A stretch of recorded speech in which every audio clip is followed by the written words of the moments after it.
All right, welcome to our Break the Cage Mindfulness Hangout Part 2. Grateful that you're here watching now or watching later on YouTube. Or watching on YouTube now. If you want to join the Hangout, the actual link to the film strip, if you want to be part of this, is on the event page. It's on both event pages, on my personal page and on my business page, Kellen Flukiger International. So I would invite you, if you choose to be part of this, to come join me and express your opinions. The last week, we talked about mindfulness, and that was the first of a three-part series. And there are many folks who talk about mindfulness and talk about it in a way that is really important. John Kabat-Zinn is a favorite author of mine who's written a number of things about mindfulness and runs an institute devoted to that and other aspects of meditation. And I studied his work and dozens of other authors' work when I wrote my 5 books on meditation. The purpose of this 3-part series on mindfulness is to do more than just talk about a word. A word in itself is simply a piece of meaning that we attach to something. So a word is a sound. A sound in a given language creates some meaning, and we assign feelings to that word. Some words that evoke strong meanings are love, hate, war, greed, envy, fear, anger. You know, some of those emotional words. Other words like patriotism and so forth also are strong words that, religious words, evoke a powerful emotion. Mindfulness is a long word, and unless you're really associated with that, that wouldn't be a word that would normally evoke a strong emotion, but it's bandied about a lot, like it's the cure for something.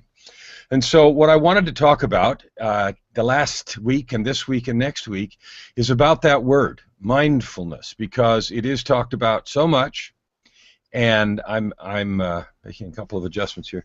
It is talked about so much, and so what does it mean? What does it do? Why do you care? Why would you listening today care about that? It's used often in the context of meditation, self-awareness.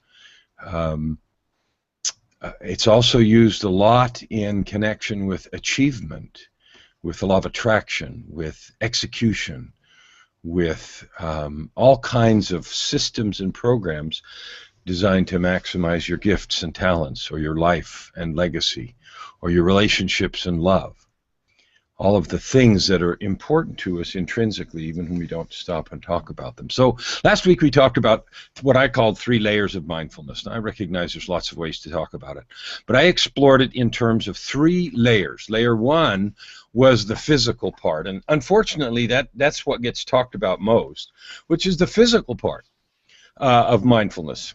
And hang on just a second, my stuff is acting a little funny. There. The physical part of mindfulness, and that's a huge piece, and it's a beautiful place to start, being physically aware of where you are. So the air, the feeling of air in your lungs, when meditation is often taught, focusing on the breath is one of the elementary ways to begin your mindfulness work and meditation work. The soles of your feet, sitting on something, walking, standing, laying, all of the actual feelings that are part of your existence at that moment are mindful, being aware of them. Now that's different than thinking. So here's a distinction I made last week. I want to make it again, and at the end of next week, or the beginning of next week's also. Mindfulness is not thinking about stuff. So being mindful of bills I have to pay and thinking about creditors that might be anxious for me to pay, or people that are wondering where I am in my payment if I have a bill that I haven't paid yet or something like that, or worrying about kids or a spouse, thinking about what to say, that's not being mindful. Mindful is, and this is a definition we're going to use, is simply being aware of something and having it be part of your consciousness. So I can sit here and not think about the chair that I'm sitting on, or my feet touching the floor, or the temperature in the room, but I can be aware of them being mindful. I can also be mindful of my heart beating, and the blood flowing through my veins, and my hand touching my face, or anything else without actually thinking about it. So creating a distinction between being mindful and thinking about something is really important. And mostly we think about stuff as opposed to simply being aware of it. Learning to put stuff just to the level of awareness without thinking about it is really part of what we're going to talk about today, which is why do it? Why bother with this mindfulness? So last week we talked about three things. The physical mindfulness, which is where you are at that moment, the surroundings, the temperature, the air, the circumstance, the room, the feeling, in all the internal feelings, your heart, your breath, your, being aware of yourself in that moment. So often we are somewhere else in our mind thinking about some other activity. Sometimes, often, I would say, we're also somewhen else, and we are thinking about the future or the past. And so we're somewhere else and somewhen else, often, in that process. And so we talked about that as just the first layer of mindfulness, and that is where you are. The second piece we talked about last week was the roles, what you are, the roles that you choose and continue to choose to have, whether that be as a father, son, brother, husband, wife, sister, mother, executive, the role, member of a club, a church member, all of those are roles that you choose to adopt, and you choose to continue to adopt them. And again, thinking about them is not what I'm talking about, but being aware of them, because being aware, I'll give you an easy example, being aware of the fact that I'm a dad in dealing with children, and that carries certain behaviors, responsibilities, and things that I want to accomplish without thinking about it, but being mindful of that, aware of that, causes me to both receive and act according to input differently. The third layer is who you are, and that gets to the deepest layer of who we are actually, a divine creative being, a piece of eternal matter with a divine spark, with the opportunity to create, to be something. And that's the three layers that I arbitrarily cut it up into: where you are, what you are, and who you are. So today, and that we covered last week, and if you haven't seen that, jump back on last week's and examine that thoroughly. Today, our purpose is to talk about why do you care about being mindful? What matters? Why do you care? And so today, that's what we're going to do. And the first thing I want to talk to, we've got three folks here joining us today, and I'm grateful for that. A couple of others have contacted me who wanted to be here, and they're going to watch later that would have been in the film strip today, but that's great. 2 or 3 is just perfect. So why do you care about being mindful? Well, let's just do the very most basic things. First of all, if your mind is always somewhere else, then you're not living the moment that you're in. Okay, if you're always thinking about something else you could or should be doing, you're certainly not living the moment that you're in, and the only thing you actually have is where you are now, this moment. You don't have the future yet. Your life is a series of present moments. So is mine. It is a series of present moments. And if we perpetually fail to live in those present moments, then we die not having actually lived. We've died with our mind and focus on the present or the future or the past. What's happened in the past that I shouldn't have done, or what happened that was glorious that I'm reliving and enjoying, or what's going to happen in the future that I'm either afraid of or anticipating positively, but I'm failing in the present moment to enjoy the only thing that I really have, which is now. So now is all I've got. So that's the first and really obvious thing, and I would suggest to you that in exploring the notion of mindfulness, that you first and foremost concentrate on your ability to be now, to be at the moment you are. So if you're watching this, whether it's live or whether it's later, be where you are now, fully and completely. Feel your chair or your feet, your desk, your thought. I have a set of headphones. I can feel them in my ear. I can feel the energy of the people that are in the film strip. I know that other people are watching at this moment on YouTube. and are thinking different things. The ability to focus and be now is something that has been very helpful to me as a coach, both for business purposes and for personal work, because it lets me experience both my own feelings and the feelings of my client in a very powerful way that lets me tune in to what needs to happen, what the barriers are, what's actually going on at that moment. And so that mindfulness and awareness of being right now has that benefit as well. And so that second layer, they said what you are. So when I talk about that just now as being a coach, that's a role.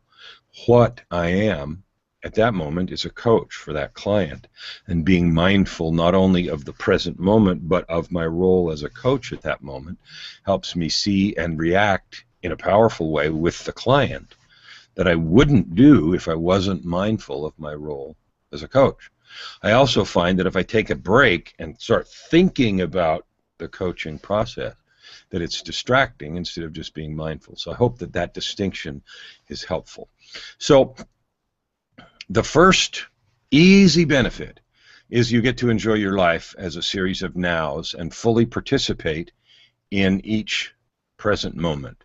So that's the first and easiest benefit to understand of being mindful. Now, there are a number of others, but I don't want to just drone on all the way through myself. Every one of us has had the experience of being lost in thought about something else and then suddenly snapping back to reality. It's most embarrassing when you're driving and you realize after half an hour that you have no idea what you're doing, except you've been on autopilot and your head's been entirely somewhere else. You don't remember anything that you've passed or anything that you've done. You don't have a ticket, so you assume that you've done it well, and that's good for the wallet, the budget, and the points on your license. So, but all of a sudden you snap back and realize, I'm 50 miles further than I was. I guess I'm here. And so that is a very obvious thing. So I want you, each of you that are in the film strip, if you care to share with us a time when you suddenly realize that you have been somewhere else or when else, and you sort of wonder what's happened in the meantime. Sometimes that happens in a conversation, and suddenly you're listening and you realize that they've moved so far from where you thought they were going that you actually don't know what's going on. Or the driving is an example, and then you sit there and think, I wonder what I missed. So think about that for just a second, and if you have an example of when you were somewhere or when else, and you say to yourself, wow, I have not been paying attention. Okay, anybody have an example to share?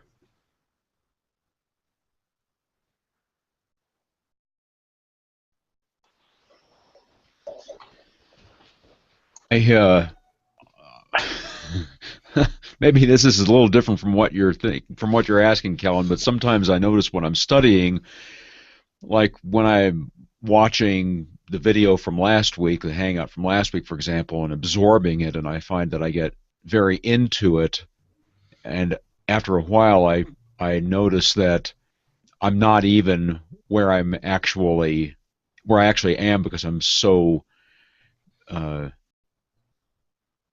I'm making such a deliberate effort to absorb and place myself in the lessons that you're giving me, and I come back to it and I think, oh yes, I am here. And while you were talking just now, I was thinking, here I am sitting at my desk. What's really happening?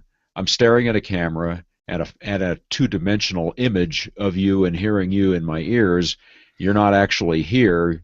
You're out there someplace, and to you, I'm here someplace. But my mind puts all the structure around it so that it seems very real to me, as though you're actually sitting here at the desk with me. So both of those are interesting examples and true. It's fine. What I was thinking of, there isn't a right or wrong. So it's interesting what we do in our minds, where we can be and when we can be. I gave that example maybe last week or maybe on another hangout of the time I had the dog walking thing, and I the dog and I went to the same physical space, but I was going through this emotional trauma in my mind because of a couple of phone calls I received and a couple of things that had happened that morning, and I was just having a horrible morning, and the dog was fine. And in that same 5 minutes, we walked, 5 minutes worth of sidewalk, and I was ready to sit down on the sidewalk and cry, and the dog was jumping around chasing rabbits. And I'm thinking, well, the dog and I are in the same place. How come we are so different? And it's all in my head, which is where this mindfulness begins, and it actually involves the entire body. Joy, did you have something to add? Yeah, it's interesting, especially here, I guess, in Western world, we're a little bit trained to multitask everything. We're, especially on job sites, when I used to interview people, well, can you multitask, right? And now, research is now showing, of course, that multitasking is really disastrous for people because you can really only focus on one thing fully at a time. And so I don't know that it's necessarily natural for people here to be in the present and in the moment right now, focusing on this one thing, like this hangout and what you're saying and what Rick is saying and others are saying. Our mind is always going somewhere else. We're thinking, oh, what do I have to do at 2 o'clock? What do I have to do here or there? And so, to train yourself to be mindful, it's like any skill. It is a skill that you learn and you have to practice it all the time. When I was studying Buddhism years ago, my Buddhist instructor would instruct us to, washing the dishes, for example, be mindful and think about each dish that you're washing. But it feels a little tedious, but then when you're in it, it's like everything, time just slows down, and it's just really cool that you can just clear your mind completely and focus on that one thing that you're doing and just tune out all of the chatter, and so practicing that daily, it's like any habit, it's going to take a while to form, but, having that space, then you can fill it with what you want in your head and I think be more effective in whatever it is that you're doing or want to do. So that's my 2 cents. That's a great observation.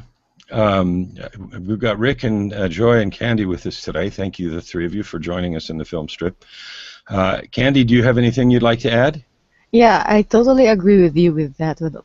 Regarding the mindset, you have to have this passions for this, and you actually, literally, I'm in the male-dominant world here in Japan, so it's quite different. It's quite a tough one if you have this mindset of being a woman and battling this man situation. But you have to focus on one thing before you have to go forward, and that's the basis for me. My mind is preset already, and the challenges are in high risk. So I have to be focused on one thing, and I have to settle my mind for this, and I have to be ready for the challenges. As you said a while ago, I was listening to your conversation, what I'm doing here, and I have to listen to this. I have to make, notes for this, and I have to be ready for all those challenges that will come up.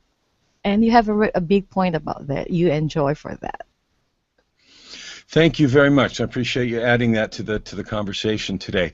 Candy's in Japan, I think, and that's a long ways away and quite a different time zone, so I appreciate you making the effort to be here with us today. So let's move on and talk about benefits, and I think Candy and Joy have both talked about some of the benefits that I wanted to emphasize, so let's just elaborate on them a little bit. First of all, when we choose to focus on just on the present moment, all parts of the present moment, that will actually fill up your mind, because there's a difference. You might focus on one thing, like washing a dish was an example, and that might be what you're focused on, but at the same time you're mindful and you are aware of everything else in the room. So you might hear or be aware of the cat making a noise, because we have a couple, so that would be true. You might also be aware of If the radio's on and there's a talk show going on, you might be aware of, you're not concentrating and following, but you're aware of all those things and still focusing on the dishes at the same time. And one of the interesting things is to train your mind to be aware of everything and still focused on one thing. So that is a huge skill, and here's why that's so important. When we are frantic and our minds are trying to think about future, past, challenges that are coming, all that sort of thing, we are scattered. Frantic equals scattered. You cannot concentrate when you're frantic. If you learn, through practice, as Joy said, to push all the stimulus down to just level of awareness and direct your focus to the one thing that you are trying to do, you are in the ideal position. You are able to focus on what you want to do. If one of the other things that you're aware of changes in such a way that it becomes important, you can then shift it. But you cannot do that if you are not aware of it to start with. I'll give you an example, a physical example. In martial arts, there was if you make a move within a person's peripheral vision, if a person moves, you can counter that move very quickly.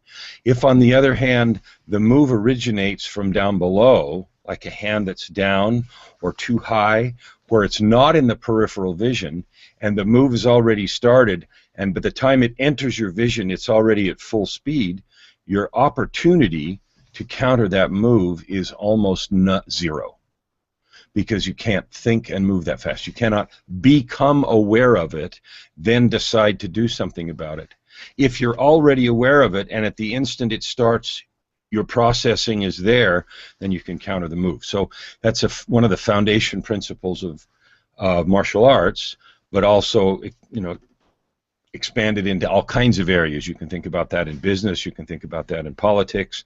If your move or your action starts from a person's non-awareness place, you have a considerable advantage than if it starts in the field of view. So for you listening today, being mindful or aware in a large field of view is a benefit to you. So one of the things that learning to be mindful does, we're talking about benefits, it increases concentration.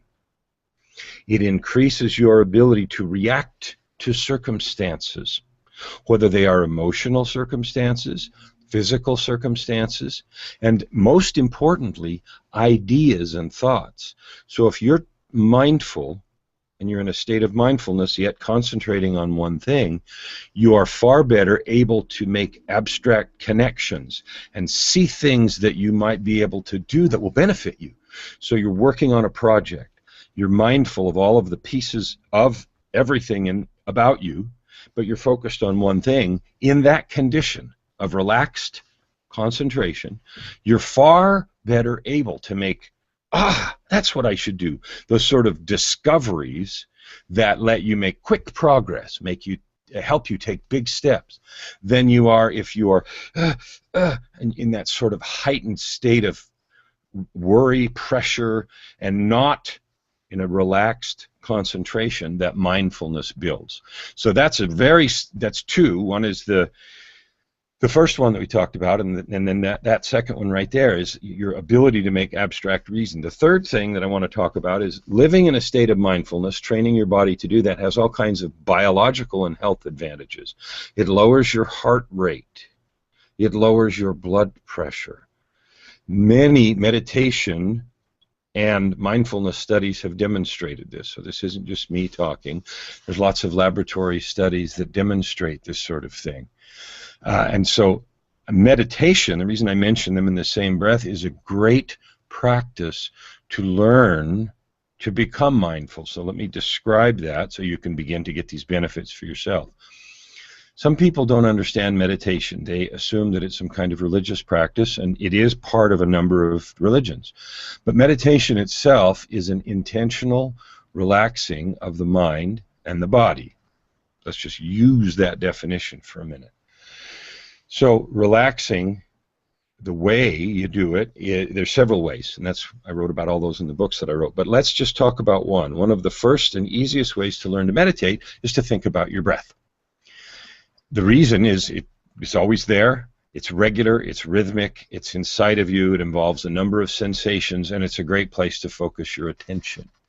So if you focus your attention on your breath, the feeling of the air going down your throat and in your lungs, the feeling of expansion of your lungs, maybe it's touching your shirt if you're wearing a shirt, all of the sensations associated with the breath, undoubtedly other thoughts will intrude. A bill you have to pay, money that's coming in the mail, food you have to make, dinner, noises outside, all those things intrude, and they will. Learning to just hear them but set them aside, or the thoughts that come in, set them aside and return your focus to the breath, not in a fighting way, not, I'm thinking about that again. That will destroy it destroys the mindful, peaceful setting. Mindfulness is like a calm pond. Okay, one description of mindfulness is a calm pond, and it reflects everything around it very clearly. I actually had that experience when I was a Boy Scout. It was the middle of the night, and we were camped up in the Sierra Nevada wilderness, and we were at a beautiful camp, and I had to get up at night to go relieve myself, so I was trying to find a place to do that, and I got turned right 90 degrees. We were by a lake, and there was a dry creek bed running into the lake, and that's what I was trying to find, was the dry creek bed, because I knew that led to where I needed to go. So I started walking down the hill toward the dry creek bed, I thought, but I was actually walking toward the lake. And I got to the edge of the dry creek bed, and I knew that because at the bottom there were rocks.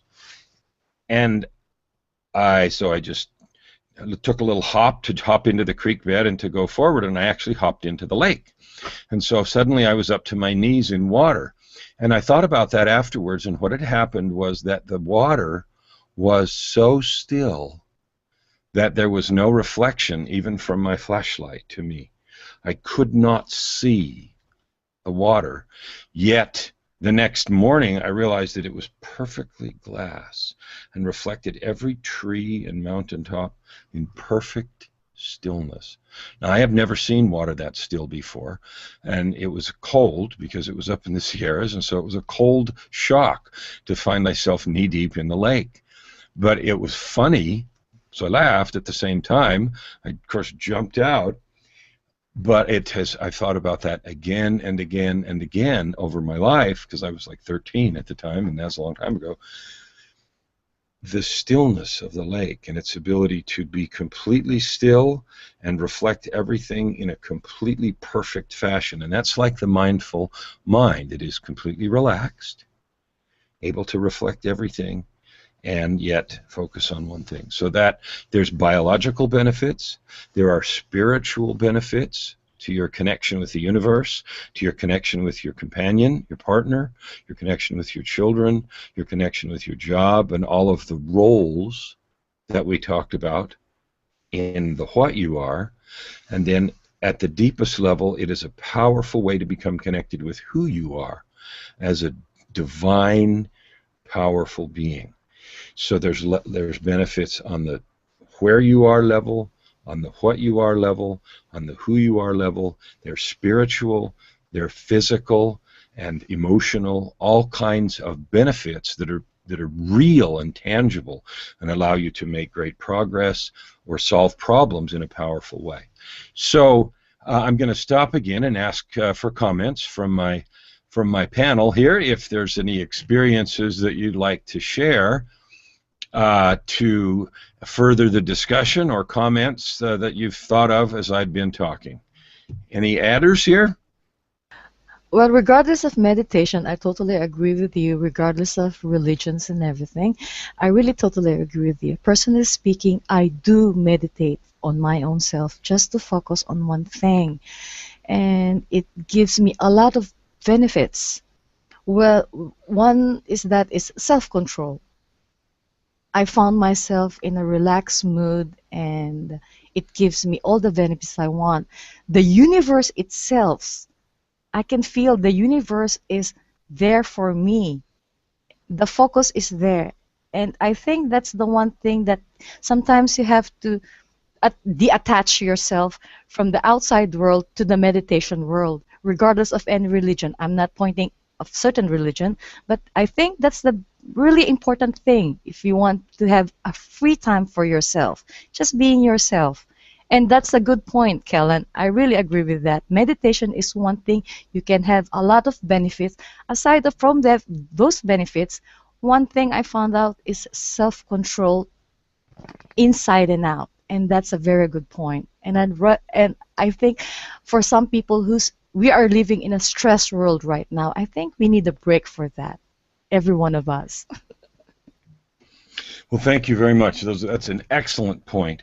Joy or Rick, do you have anything you'd like to throw in? After what Candy said, I could hardly say anything that even comes close. That was beautiful. Thank you. All right. Well, great. We're at our time today. I want to wrap up with just two things. You know, it takes time. Just like learning to get good at anything, it takes time to learn to meditate. It takes time to learn to be mindful. What I can promise you from my own experience is when people ask me why Kellen is able to accomplish what he does, why I've had multiple careers of lifetime length and extraordinary world-class accomplishment in those levels, those careers, the answer isn't anything other than that effort. And the effort put in to be mindful, to get self-control, as Candy mentioned, to take control of yourself in every situation. Self-control can be a lot of things. It can be self-control if you want to change something about yourself, or more broadly, it can be control of yourself in every situation, no matter what it brings to you. And that peaceful power comes from rehearsal and practice.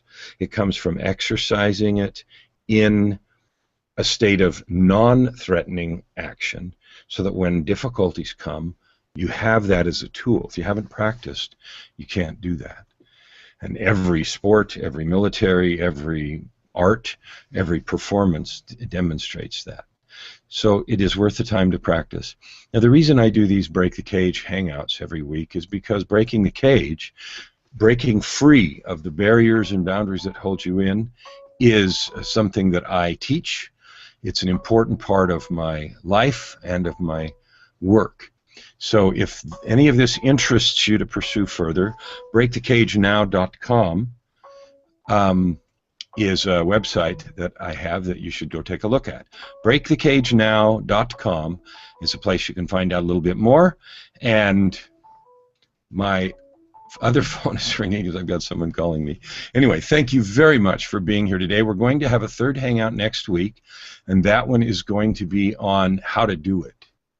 So we did one, what is mindfulness? Two, today was about the benefits. And tomorrow we're going to, or not tomorrow, next Saturday, we're going to talk about how to do it, how to actually make that happen in your life. Until then, thank you for being with us today. And also, don't forget, break the cage now.